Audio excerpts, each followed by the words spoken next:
සාදරයෙන් පිළිගන්නවා අදත් ඔයාලව ෆ්‍රීරිප්ට් LK YouTube නාලිකාවට. ඉතින් අද අපිට මොකක්ද දැනගන්න ලැබෙන්නේ කියලා කුතුහලෙන් නේද ඉන්නේ? අද ඔයාලට විද්‍යාවෙන් සොයමු අපේ වීඩියෝ මාලාවේ 4 වෙන්න තමයි මේ අරන් ඉන්නේ. එහෙනම් ලයික් එකක් දාගෙනම අපි යමු වීඩියෝවට. Let's go.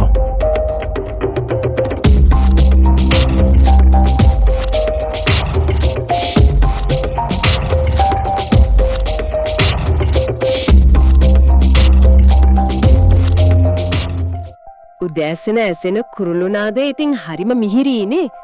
සාමාන්‍යයෙන් අපි හිතන්නේ ඒක නිකම් අර පරිසරයේ තියෙන පසුබිම් සංගීතයක් විතරයි කියලා.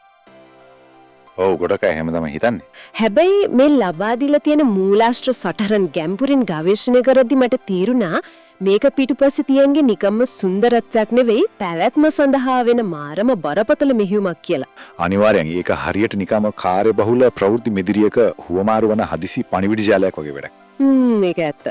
ඉතින් මොකද මේ කුරුල්ලන්ගේ රහස්‍යගත භාෂාව කියන්නේ? අපි මේක අද විග්‍රහ කරලා බලමු. හරි.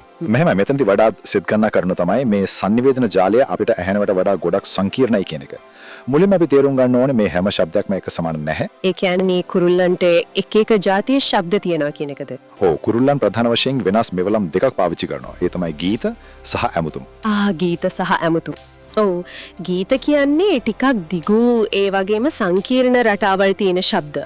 හැබැයි ඇමතුම් එහෙම නැත්නම් අර චිරිචිරි ගාන ශබ්ද තියෙන්නේ අන්න ඒවා හරිම කෙටි සහ සරලයි. එතකොට මේ හැම දෙයකින්ම අදහස් වෙන මොකක්ද? එචනි එකම කුරුල්ලා වුණත් මේ දෙවර්ගය පාවිච්චි කරන්නේ සම්පූර්ණ වෙනස් අරමුණු වලටද? හරියටම හරි. මේ සංකීර්ණ ගීත ගායනයේ ප්‍රධාන අරමුණක් තමයි Tamanගේ බල ප්‍රදේශයේ ලකුණු කරන එක.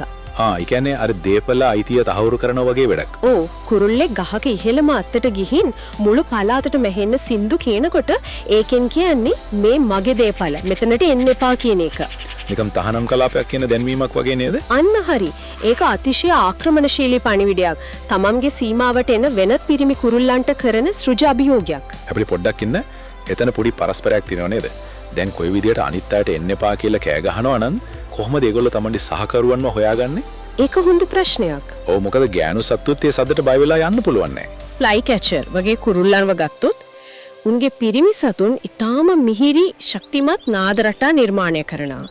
ඒ ශබ්දය කොච්චර පැහැදිලිද කොච්චර වෙලා එක දිගට ගායනා කරන්න පුරුවන්ද කියන එක මත ගැහැණු සතා තීරණය කරනවා. ඒ කියන්නේ මේ පිරිමි සතා කොච්චර නිරෝගීද කොච්චර හොඳින් තමන්ගේ ප්‍රදේශය ආරක්ෂා කරගන්නවද කියලා බලනවා. ඔව් හරියටම. සින්දුවක් කියන්නේ එකම වෙලාවෙත් තරඟකරුවන්ට තර්ජනයක් වගේම සහකාරියන්ට ආරාධනාවක්. ඒක මාරයිනේ. හරි. එතකොට අර කලින් කියව කෙටියමුතුම් පාවිච්චි වෙන්නේ කොතනදීද? ඒ කෙටි ශබ්ද පාවිච්චි වෙන්නේ හදිසි අවස්ථාවලදී. විශේෂයෙන්ම අනතුරු ඇඟවීම විදිහට. අපි කියන්නේ alarm calls කියලා. alarm calls. ඔව් සර්පෙක් බලලෙක් හරි උකුස්සෙක් හරි තමන්ගේ ප්‍රදේශයට ආවොත් කුරුල්ලන් මේ කෙටි තියුණු ශබ්ද හරහා අනිත් අයට අනතුරු අඟවනවා. පොඩකින් දැන් උකුස්සෙක් කිට්ටුවේ ඉන්න වෙලාවක හයියෙන් කෑ ගහන එකෙන් වෙන්නේ තමන් ඉන්න තැන සතුරාට ලේසියෙන්ම බලා ගන්න පුරුවන් වෙන එක නේද? ඔව් බැලුමට එහෙම හිතෙනවා. ඉතින් ඇයි කුරුල්ලෙක් තමන්ගේ ජීවිතය අනතුරේ දාගෙන එහෙම කෑ ගහන්නේ? අන්න ඒක ඊටාම වැදගත් ප්‍රශ්නයක්. පරිණාමීය වශයෙන් බැලුවම ඒ අවධානය ගන්න එක මුළු රාංචුවටම වාසි. තමන්ගේ ඥාතින්ව ආරක්ෂා කරගන්න එක ඔවුන්ගේ ජානේ ඉදිරියට ගෙනියන්න අත්‍යවශ්‍ය දෙයක් නෑ. ඒක ඇත්ත. ඒ වගේම තව දෙයක් තියෙනවා. මේ අනතුරු ඇඟවීමේ ශබ්ද නිර්මාණය වෙලා තියෙන්නේ සතුරාට ශබ්ද එන දිශාව හරියටම හොයාගන්න අමාරු වෙන විදිහටයි. ඒක ඊටාම ඉහළ සංඛ්‍යාතකින් නිකුත් වෙන කෙටි ශබ්දයක්. අම්මෝ ඒක මාරයිනේ. ශබ්දේන දිශාව හංගන්න පුරුවන් විදිහට සද්ද කරන එක ඇත්තටම පුදුම සහගතයි. අනිවාර්යෙන්ම. හැබැයි මෙතනදී තමයි කාරණේ ඇත්තටම රසවත් වෙන්නේ. කොහොමද කුරුල්ලන් මේ තරම් සංකීර්ණ සියුම් හඬවල් පිට කරන්නේ? ඒක වෙන්නේ ඒගොල්ලන්ගේ තියෙන විශේෂ අවයවයක් නිසා. දැන් මිනිසුන් වෙන අපිට කතා කරන්න ස්වඩාලයක් තියෙනෝනේ ලැරින්ක්ස් එක. ඒක තියෙන්නේ අපේ ශ්වාසනාලයේ ඉහළ කෙළවරේ. කුරුල්ලන්ට එහෙම එකක් තියෙනවද? අපි මේක වඩාත් පුළුල් පින්තූරයට සම්බන්ධ කළොත් කුරුල්ලන්ට තියෙන ඊට වඩා සම්පූර්ණයෙන්ම වෙනස් ඊටාම දියුණු අවයවයක්. ඒකට කියන්නේ සිරින්ක්ස් කියලා. සිරින්ක්ස්. ඔව්.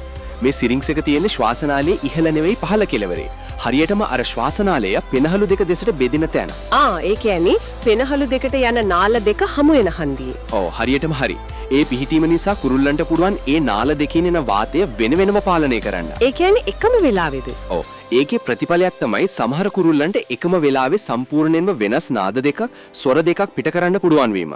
ඔවුන්ගේ මොළය ඒ පැති දෙක ස්වාධීනව හසුරුවනවා. මට ඒක හිතාගන්න තමාරුයි. ඒක හරියට නිකම් එක්කෙනෙක් එකම වෙලාවේ නලා දෙකක් අරගෙන සම්පූර්ණයෙන්ම වෙනස් සින්දු දෙකක් එකවර වාදනය කරනවා වගේ වැඩක් නේද? අන්න නියම උපමාව.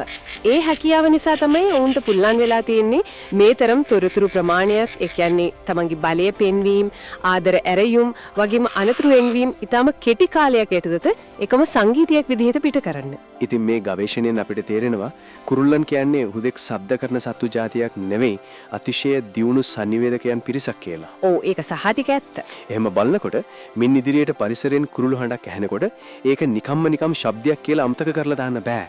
ඒ මිහිරි ශබ්ද පිටුපස තියෙන්නේ පැවැත්ම සහ ජීවිතය පිළිබඳ අතිශය බරපතල මෙහෙයුමක්. අනිවාර්යයෙන්ම. හැබැයි මේ කතා බහෙන් පස්සේ මට තව අලුත් දෙයක් කල්පනා වුණා. අර අපි කලින් කතා කළ අනුතුරු ඇඟවීම් තමන්ගේ වර්ගයාගේ විතරක් සීමා වෙලා නැතුව ඇති නේද? ඒ කිව්වේ? ඒ කියන්නේ විවිධ වර්ගයේ කුරුල්ලන්, ඒ වගේම ලේනුන්, වඳුරන් වගේ වෙනත් සත්තුත් මේ එකම කැලේනේ ජීවත් වෙන්නේ. මුණ දෙන්නෙත් එකම සතුරන්ට. ඔව්. එහෙනම් ඒක කුරුළු විශේෂයකගේ අර එලාම් ශබ්දය අනිත් සත්තුන්ට තේරුම් ගන්න පුළුවන් වෙලා ඇත. ඒ කියන්නේ මේ මුළු කැලේම එකතු වෙලා අතිශය රහස්‍යගත දැවැන්ත ආරක්ෂක ජාලයක්, එහෙමත් නැත්නම් අසල්වැසි සෝදිසි කිරීමේ ජාලයක් නිර්මාණය කරගෙන තියෙනව වෙන්න බැරිද? ඉතින් ඒ ගැන හිතන එකත් ඇත්තටම පුදුම සහගතයි. මේ ගවේෂණයත් එක්ක රැඳී හිටියට බොහොම ස්තුතියි. ඉතින් අද වීඩියෝ එකෙන් අලුත් දෙයක් ඉගෙන ගත්තා නම් ලයික් එකක් දාලා යාළුවන්ටත් බලන්න ෂෙයා කරන්න. මේ වගේ තවත් වීඩියෝ බලන්න අපේ channel එක subscribe කරන්න. Thank you.